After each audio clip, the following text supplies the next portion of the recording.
Al-Qaeda began as a loose network of jihadists fighting the Soviet occupation of Afghanistan, but it would go on to reshape global security and define the early 21st century. In the late 1990s and early 2000s, Al-Qaeda carried out a string of major attacks, bombing U.S. embassies in East Africa, striking the USS Cole, and nearly bringing down multiple transatlantic flights using liquid explosives disguised as soft drinks, a plot foiled by MI5 at the final stage, and the reason liquids remain restricted on planes today. Good afternoon. A plot to commit mass murder on an unimaginable scale, blowing up transatlantic aircraft in mid-flight. Senior police say that was the aim of terrorists who planned to smuggle explosives in hand luggage and set them off in flight. No other non-state actor in history has had such a global impact. Its most infamous operation, 9/11, remains the most devastating terrorist attack ever carried out. A direct assault on American soil that killed thousands, plunged the West into decades of war, cost trillions, and radicalized a generation of Muslims. On my orders, the United States military has begun strikes against Al-Qaeda terrorist training camps and military installations of the Taliban regime in Afghanistan. These carefully targeted actions are designed to disrupt the use of Afghanistan as a terrorist base of operations and to attack the military capability of the Taliban regime. At the center of it all was Osama bin Laden, the cast-out son of a Saudi billionaire who transformed a scattered group of mujahideen into the most dangerous terrorist network the world had ever seen. This is the story of Al-Qaeda's rise to global infamy, how it orchestrated its most devastating operations. At the center of it all was Osama bin Laden, the cast-out son of a Saudi billionaire who transformed a scattered group of mujahideen into the most dangerous terrorist network the world had ever seen. This is the story of Al-Qaeda's rise to global infamy, how it orchestrated its most devastating operations, and the relentless pressure that finally brought it down. Al-Qaeda traces its roots to the Afghan War, where Muslim volunteers from across the Islamic world came to fight the Soviet occupation. Among the groups supporting this effort was the Maktab al-Khidamat, MAK, founded by Osama bin Laden, which helped raise funds, recruit foreign fighters, and coordinate their journey to the front lines. The MAK initially functioned as a recruitment center and propaganda outlet, but it soon expanded into a wider network, establishing offices in 30 U.S. cities and operating across 35 countries, and developing military training camps and an infrastructure, which would later underpin a global jihadist effort. The Soviet invasion of Afghanistan created what became, in effect, an international jihad university, heavily funded by the United States. Jihadists from across the Muslim world came together to train, forge networks, build bonds, and learn battlefield tactics. By 1985, the MAK had trained more than 5,000 mujahideen in Peshawar, drawing volunteers from Saudi Arabia, Algeria, Egypt, Yemen, Pakistan, Sudan, and beyond. The Soviet withdrawal in 1989 left thousands of hardened veterans returning home with no war to fight, until Osama bin Laden united them under a new banner of struggle, this time against the very power that had once funded their jihad, the United States.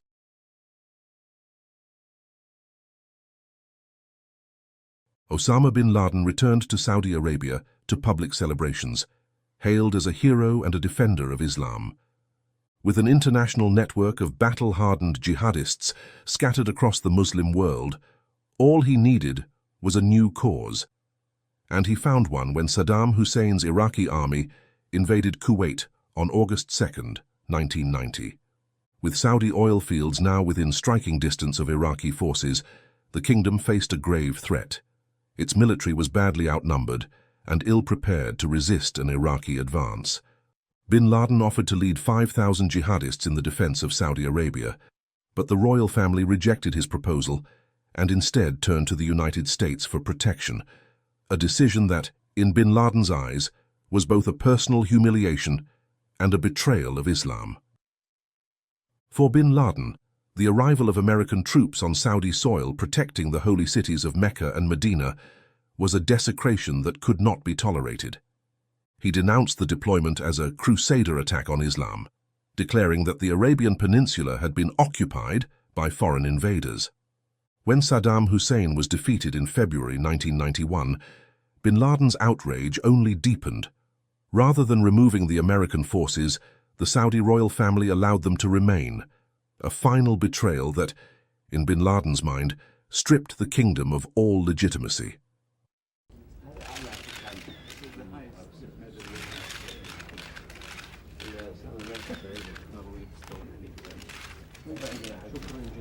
Throughout the 1990s, bin Laden escalated his campaign of denunciation against both the Saudi monarchy and the United States, delivering fiery sermons, forging alliances with radical clerics, and recruiting a new generation of militants to his cause. Aware that his growing defiance would likely lead to arrest, bin Laden fled first to Pakistan. In April 1994, Saudi Arabia stripped him of his citizenship, and soon after, he relocated with his 4 wives to Sudan, which would become the new base from which he set about transforming Al-Qaeda into a global force. Between 1992 and 1996, Osama bin Laden and Al-Qaeda established their base in Sudan, relocating at the invitation of Islamist theoretician Hassan al-Turabi, following an Islamist coup led by Colonel Omar al-Bashir. While bin Laden settled in Sudan, Saudi Arabia moved swiftly to isolate him, dispatching an emissary to demand the return of his passport, pressuring his family to cut off his $7 million annual stipend, freezing his assets, and publicly disowning him. Undeterred, bin Laden used his years in Sudan to lay the foundations of a global terrorist enterprise, Terror Incorporated, so to speak, where a network of businesses would sustain his army of jihadist fighters. Drawing on construction skills learned from his father, Mohammed bin Laden, who built one of Saudi Arabia's largest construction firms, Osama established his own company, Al-Hijra, for construction and development. The company partnered with the Sudanese military to undertake major infrastructure projects, including the construction of an airport at Port Sudan and the Revolutionary Highway connecting Khartoum to the coast. Beyond construction, bin Laden expanded into a wide range of industries, founding Wadi al-Aqiq, an export-import firm, acquiring shares in Al-Shamal Islamic Bank, and launching agricultural ventures that included cattle breeding and honey production. To boost international recruitment, bin Laden established Al-Qaeda's media wing, launching a weekly magazine called Newscast that reported on Islamic affairs and promoted jihad. At the same time, he engaged in what could be described as jihad diplomacy, forging alliances with around 20 Islamist groups engaged in guerrilla warfare and terrorism, whom he supported with funds, training, and weapons. Step by step, brick by brick, Al-Qaeda evolved from a loose band of ex-mujahideen into a structured international enterprise, sustained by profit-generating businesses, sprawling training camps, and a global network of operatives. Al-Qaeda's first known attack took place during this period, the 1992 hotel bombing in southern Yemen, orchestrated by Islamic Jihad, a local affiliate composed of former Afghan mujahideen. The group operated with financial and strategic backing from bin Laden, who aimed to target US forces in the region. The plan targeted 2 hotels, the Gold Mohur and the Mövenpick, believed to be housing American military personnel en route to Somalia. The operation, however, was poorly executed.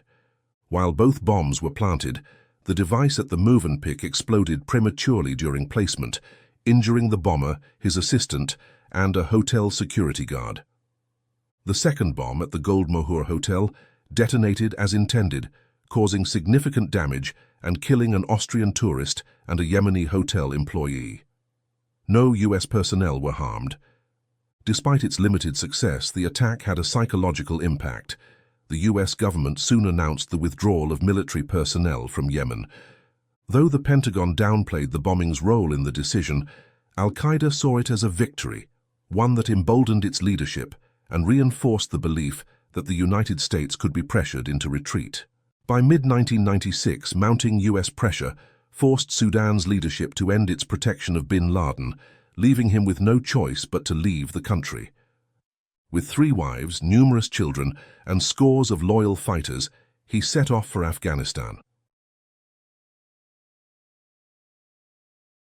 While US pressure had forced his expulsion from Sudan, the move created a new challenge for American intelligence.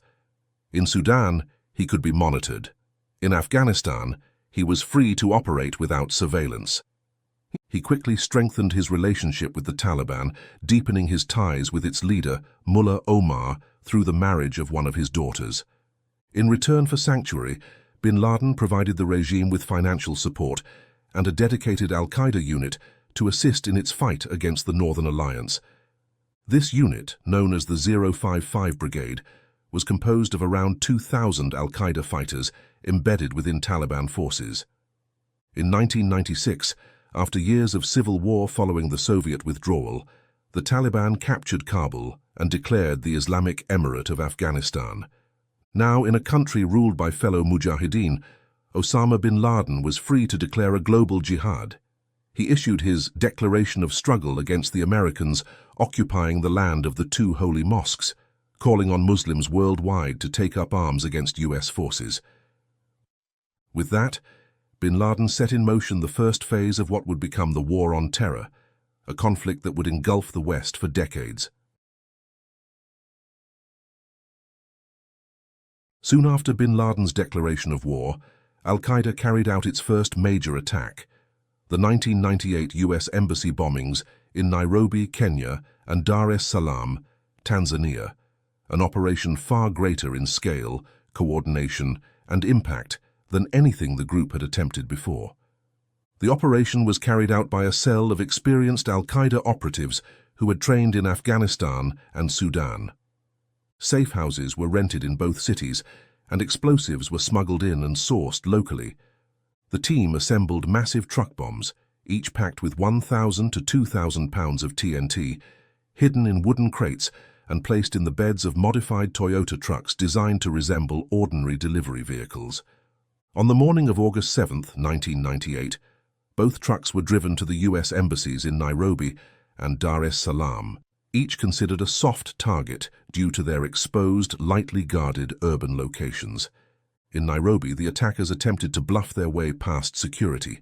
When refused entry, they threw a hand grenade to create chaos, then detonated their truck bomb just outside the embassy gate. The explosion tore through the building, killing 213 people, mostly Kenyan civilians, while injuring over 4,000. In Dar es Salaam, the bomb exploded outside the embassy compound in a similar fashion, killing 11 and wounding 85. With over 4,000 injured and 12 Americans killed, including 2 CIA officers and a US Marine, Al-Qaeda's coordinated embassy bombings marked its arrival on the global stage, demonstrating both capability and intent in a way that could no longer be ignored. The FBI launched its largest overseas investigation to date, dispatching agents within hours to track down those responsible.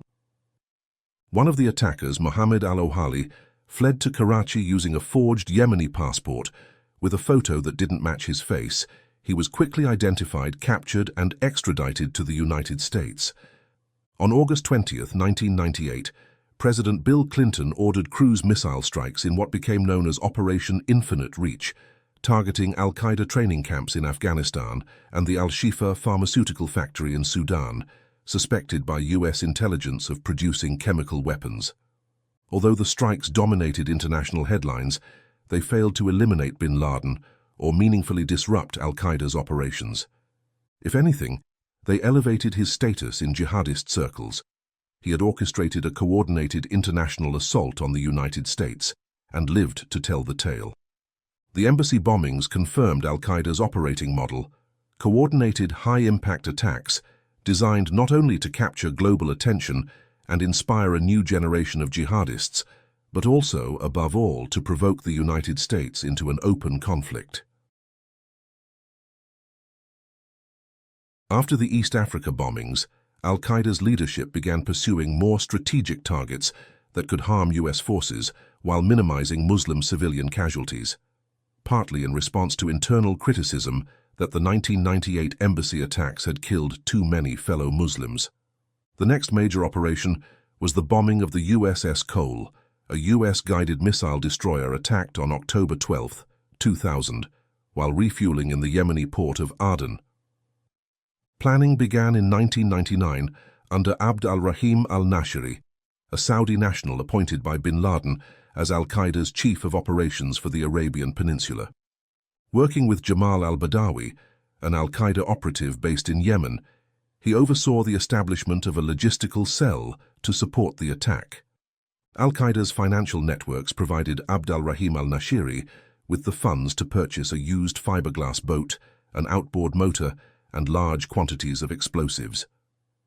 The team also secured a safe house overlooking Aden harbor to monitor US ship movements.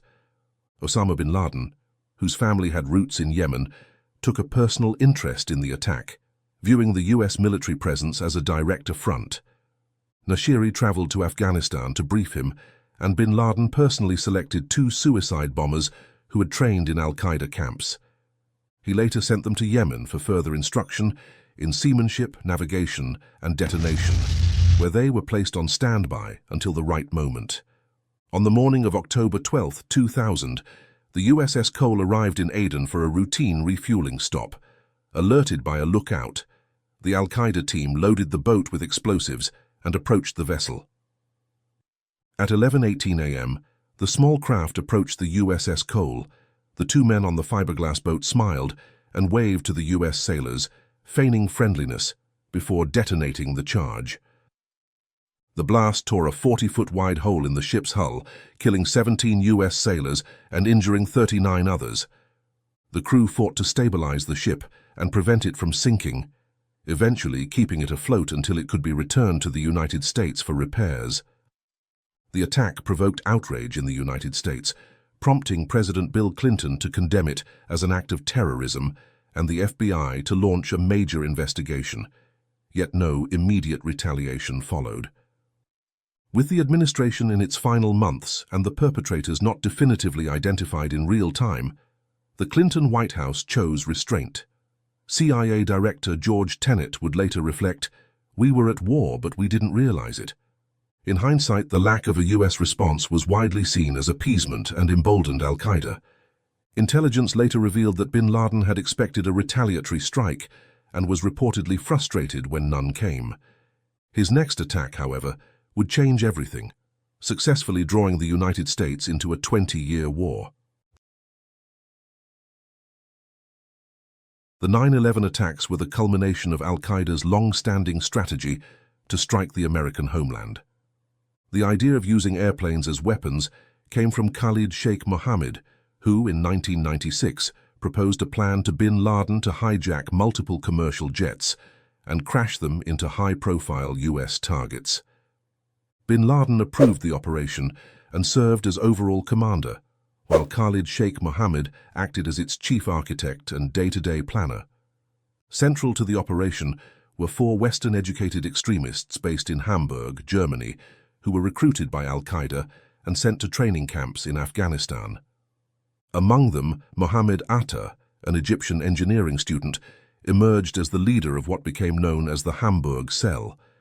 Atta and his colleagues obtained US visas in early 2000 and traveled to America to attend civilian flight schools, where they trained to fly large commercial jets. In the following months, additional Al-Qaeda operatives, later known as the muscle hijackers, entered the US posing as students and tourists, whose role would be to subdue passengers and crew during the hijackings. Though September 11th was Al-Qaeda's most complex operation, it was relatively inexpensive. The plot cost just $500,000, most of it spent on flight training, with the remainder covering rent and daily expenses for the 19 operatives who had infiltrated the US. On the morning of September 11, 2001, the 19 hijackers split into 4 teams, each assigned to a cross-country flight chosen for its large fuel load. Between 7:35 and 8:20 a.m. Eastern Time, they passed through airport security, where their small knives and box cutters went undetected. 5 hijackers led by Mohammed Atta boarded American Airlines Flight 11 from Boston to Los Angeles. Another 5, led by Marwan al-Shehi, boarded United Airlines Flight 175, also from Boston to Los Angeles. Hani Hanjour's team of 5 boarded American Airlines Flight 77 from Washington Dulles to Los Angeles, while the final group, 4 hijackers led by Ziad Jarrah, boarded United Airlines Flight 93 from Newark to San Francisco. All 4 flights departed on schedule. They appeared to be ordinary passengers. Shortly after takeoff, each team launched its attack, using knives, pepper spray, and threats of a fake bomb to overpower crew and passengers.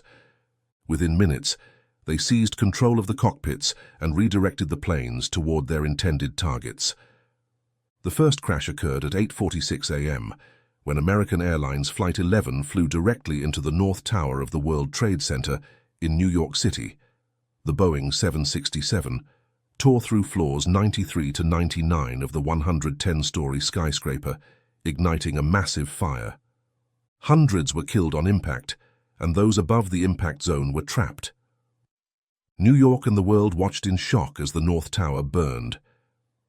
At 9:03 a.m., as live news cameras were broadcasting, United 175 slammed into the South Tower of the World Trade Center, striking floors 77 to 85. Meanwhile, at 9:37 a.m., American Airlines Flight 77 crashed into the Pentagon in Arlington, Virginia. The Boeing 757 penetrated the western side of the U.S. military's headquarters, killing all on board and 125 military and civilian personnel on the ground. A section of the Pentagon collapsed and burned. The 4th plane, United Airlines Flight 93, was delayed and hijacked later than the others. Its target was believed to be the Capitol or the White House in Washington. However, by this time, passengers on Flight 93 learned via phone calls of the other hijacked plane's fate and decided to fight back. Close to 10 a.m., passengers stormed the cockpit of Flight 93, struggling with the hijackers.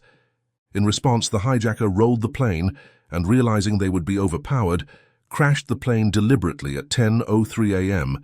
into a field near Shanksville, Pennsylvania, killing everyone aboard. Within hours, U.S. intelligence agencies concluded that Al-Qaeda was behind the attacks, and just days later, Congress authorized the use of military force against those responsible. NATO also invoked Article 5 for the first time in its history, declaring that an assault on the United States was an attack on all member states. The geopolitical response was immediate. The U.S. assembled an international... On my orders, the United States military has begun strikes against Al-Qaeda terrorist training camps and military installations of the Taliban regime in Afghanistan. Coalition, and on October 7th, launched Operation Enduring Freedom, the invasion of Afghanistan, after the Taliban refused to hand over bin Laden. By every measure, September 11th was the most successful terrorist attack in history.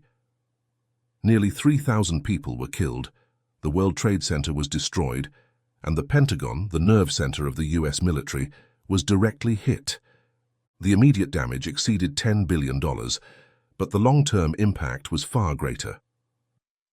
Al-Qaeda succeeded in provoking the United States into a global war on terror that would span decades, cost nearly $8 trillion, and help radicalize a generation of militants across the Muslim world. Although Al-Qaeda never carried out another attack on the scale of 9/11, it remained operational and supported several smaller plots abroad. Many of these were either inspired by its ideology or executed by affiliated groups with Al-Qaeda's backing. The 2002 Bali bombing was carried out by Jemaah Islamiyah, a Southeast Asian extremist group, and financed by Al-Qaeda, which provided approximately $50,000 to rent a safe house and build the explosives. The safe house was used as a bomb factory, where over several weeks, the cell constructed a suicide vest and a large car bomb using a Mitsubishi van. On the night of October 12, 2002, the attack unfolded in Kuta, a busy tourist district. At 11:05 p.m., a suicide bomber detonated his vest inside Paddy's pub, killing himself and several patrons. Seconds later, as crowds fled onto the street, The van exploded outside the Sari Club, triggering a fireball that destroyed the nightclub and nearby buildings. In total, 202 people were killed, including 88 Australians, 7 Americans, and dozens of Indonesian civilians. In 2003, Al-Qaeda shifted its focus to Saudi Arabia, launching an insurgency against the ruling regime and its Western allies. On May 12th, a Saudi-based Al-Qaeda cell carried out a coordinated assault on 3 residential compounds in Riyadh, linked to US personnel and interests. At Dorat al-Jadawal and Al-Hamra, militants opened fire on security personnel before detonating vehicle bombs near housing blocks, killing and injuring residents and damaging nearby buildings. The most devastating strike targeted the Vinel compound, home to US defense contractors training the Saudi National Guard. After shooting the guards at the entrance, the attackers drove a truck packed with explosives deep into the compound and detonated it, killing 35 people, including 9 Americans, and injuring dozens more. Aside from September 11th, the deadliest Al-Qaeda-inspired attacks took place on European mass transit systems in Madrid and later London. On March 11, 2004, a group of mostly North African extremists carried out coordinated bombings on Madrid's commuter rail network. Though not directed by Al-Qaeda's core leadership, the attackers were ideologically inspired by bin Laden and radicalized by the US invasion of Iraq. The cell, led by Jamal Ahmidan, a former drug trafficker, began plotting in late 2003, funding the operation through drug sales and petty crime. Explosives were obtained by trading hashish for dynamite, which was then smuggled into Madrid in hidden car compartments and stored in a safe house. On the morning of March 11, 2004, 10 bombs were placed on 4 commuter trains heading into central Madrid during rush hour. The attackers exited at pre-arranged stops and used mobile phone alarms to detonate the devices at 7:39 a.m., killing 191 people and injuring over 1,800. A nationwide manhunt ended nearly a month later when police tracked several suspects to an apartment in Leganés. As officers entered, the terrorists detonated explosives, killing themselves and 1 police officer. To date, the attack remains the deadliest terrorist incident in Spain's history. Like the Madrid bombings the year before, the July 7, 2005 attacks in London targeted the public transport system during rush hour to maximize casualties. The plot was carried out by a cell of British Islamist extremists who were inspired by Al-Qaeda. The group consisted of 4 men from West Yorkshire: Shehzad Tanweer, Jermaine Lindsay, Hasib Hussain, and Siddiq Khan, who acted as the ringleader. Khan and Tanweer traveled to Pakistan in 2004 for training at Al-Qaeda-run camps. Operational security was tightly maintained, with knowledge of the plot confined to the 4 bombers, allowing them to evade MI5 surveillance. Bombs were assembled using household chemicals, which had been stockpiled over months to avoid raising suspicion. Meanwhile, a reconnaissance trip to London was conducted on June 28th to assess the security of the British underground network. With every precaution to avoid detection taken, the group filmed martyrdom videos, which would be played upon completion of the attack, and set on July 7th from Leeds to London, arriving at King's Cross Station early in the morning.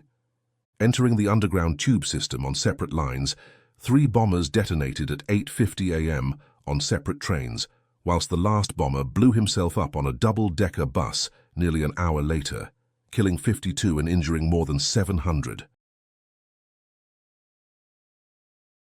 On BBC One as well, with Jane Hill and Julian Warwicker on this morning of severe disruption at airports right across the country as they've had to roll out their largest ever anti-terror operation. Scotland Yard have described a plot to blow up planes flying between the UK and the United States as an attempt to commit mass murder on an unimaginable scale. Not all of Al-Qaeda's attacks were successful. In August 2006, MI5 foiled the so-called liquid bomb plot, a plan to detonate explosives on multiple transatlantic flights from the UK to North America. The cell behind the plot was a group of young British Muslims, mostly of Pakistani descent, based in East London. who were radicalized by the US war on terror. The plan was to simultaneously bomb as many as 7 to 10 airliners over the Atlantic, potentially killing around 2,000 to 3,000 people, rivaling 9/11 in death toll and crippling air travel. The timing was aimed for late summer 2006. Some analysts believe Al-Qaeda leaders wanted an attack around the 5-year anniversary of 9/11 to show they were still capable. The transatlantic plot was a joint effort between UK-based extremists and Al-Qaeda core figures in Pakistan. Operational planning in Britain was led by 25-year-old Abdul Basit, with Assad Sarwar serving as the chief bomb maker. Both were in communication with Al-Qaeda leaders in Pakistan's tribal areas, primarily through Rashid Rauf, a British Pakistani operative with ties to Al-Qaeda and the Kashmir-based militant group Jaish-e-Mohammed. On the logistics side, assembling the devices was a complex task. Their goal was to create an explosive liquid that could be mixed on the plane and hid in drink bottles to appear innocuous to airport screeners. Unbeknownst to the plotters, MI5 had been surveilling them for months, installing wiretaps and hidden cameras inside their bomb-making flat. The plan was for around 8 bombers to carry the devices in hand luggage onto 7 or more flights, leaving the same day from Heathrow Airport's Terminal 3. Once airborne and over the ocean, each pair of conspirators would assemble and detonate their bomb. Assembly involved one man going to a lavatory with the drink bottle and 2 liquids to start the reaction. On August 6, 2006, one of the key plotters received a message from Pakistan believed to be a signal to proceed. In response, British authorities moved quickly and launched Operation Overt in the early hours of August 10th, raiding homes across London and arresting multiple suspects. The plot led to an immediate ban on liquids in hand luggage, a restriction that remains in place today. Terror threat levels were raised to critical in the UK, and the plot's exposure drew attention to Pakistan's tribal areas as a centre for global jihadist planning, increasing pressure on Islamabad to act. The transatlantic aircraft plot marked Al-Qaeda's last significant attempt to carry out a large-scale attack in the West. From that point on, its plots were increasingly disrupted in their early stages, and its operational capacity steadily declined. While the group was linked to smaller attacks in the years that followed, such as the 2008 Danish embassy bombing in Islamabad and the 2015 Charlie Hebdo shooting in Paris, it never again mounted a mass casualty attack on the scale it had achieved in the early 2000s. So why did Al-Qaeda collapse and fragment in the end? Despite carrying out some attacks after September 11th, Al-Qaeda was never the same. In its prime, the group operated under a centralized command led by bin Laden and a Shura Council, which coordinated complex international operations. With a safe haven in Afghanistan, it had the space and freedom to train fighters and plot increasingly ambitious attacks, demonstrating its global reach and growing influence. The US-led invasion of Afghanistan in October 2001 swiftly dismantled Al-Qaeda's base of operations as American forces bombed and overran its training camps and command centers, scattering fighters and destroying the infrastructure it depended on. Alongside the destruction of Al-Qaeda's infrastructure, the United States launched a relentless manhunt. In the 2 years following 9/11, US and Allied operations killed or captured nearly 2/3 of the group's senior leadership and killed more than 3,000 operatives worldwide. Forced into hiding along the Afghanistan-Pakistan border, bin Laden and his deputy, Ayman al-Zawahiri, could no longer lead effectively. Their isolation coincided with the rise of US drone warfare, which targeted and killed mid-level Al-Qaeda commanders seeking refuge in Pakistan's tribal areas. This steady elimination of operatives critical to planning and executing attacks gradually eroded the group's operational capacity. While drone strikes had already hampered Al-Qaeda's ability to recruit and retain operatives, the death of Osama bin Laden in a US Navy SEAL raid in Pakistan in 2011 delivered a far more devastating blow. Bin Laden had been more than just a leader. His charisma, vision, and unique ability to unite jihadist factions made him irreplaceable. Zawahiri lacked bin Laden's charisma and authority, and as Al-Qaeda's central leadership weakened, he struggled to maintain control over the broader movement. With its core capabilities degraded, Al-Qaeda shifted to a decentralized model in which local, semi-autonomous groups operated under its banner, often without direct funding or strategic oversight. These affiliates aligned with Al-Qaeda's ideology, but increasingly acted independently, pursuing their own local objectives and at times publicly shunning Al-Qaeda. Al-Qaeda in Iraq, led by Abu Musab al-Zarqawi, grew increasingly autonomous before splitting to form the Islamic State.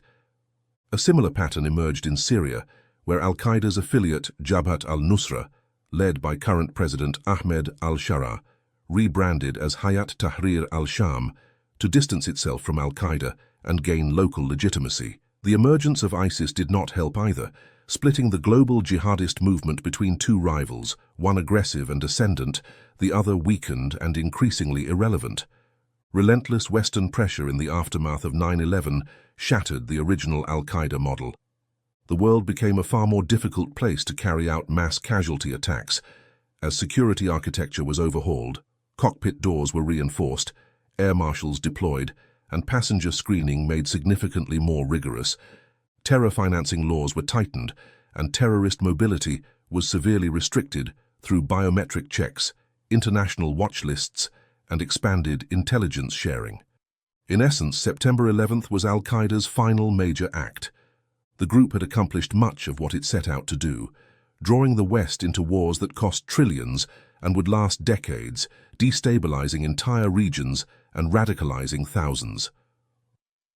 What followed were smaller, scattered attacks inspired by Al-Qaeda, but nothing ever matched the scale or impact of that day. Al-Qaeda peaked on September 11th and never recovered. Do you think the world see another group like Al-Qaeda? Let us know in the comments below. I have been your host, Albert. If you have enjoyed the video, leave a like and subscribe, and until next time.